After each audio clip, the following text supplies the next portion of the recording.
Nah, apa yang saya bawa ini adalah alat untuk memijit tangan. Yang untuk merenggangkan otot di tapak tangan kita dari bahagian ujung tangan ni sampailah dari kepala sampailah ke bawah. Banyak yang ada dekat di bahagian tapak tangan kita ni. Sebab tu doktor dan pakar-pakar kesihatan pun ada beritahu apa yang ada dekat di tapak tangan ini adalah apa yang ada dekat tapak tangan ini. Kalau kita nak cakap pun banyak lagi kita mau nak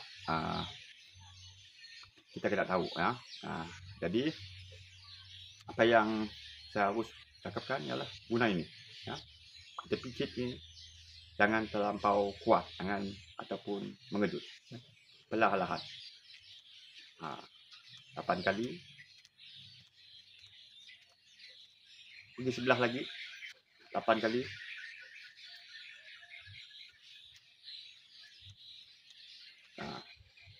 itu baru satu pusingan. Buat dalam 8 pusingan ataupun 10 pusingan tiap hari. Bagikan kita berasa luas sikit ataupun ringan apa yang dekat dalam badan kita. Cuba buat. Ada masalah lagi kita boleh jumpa lagi.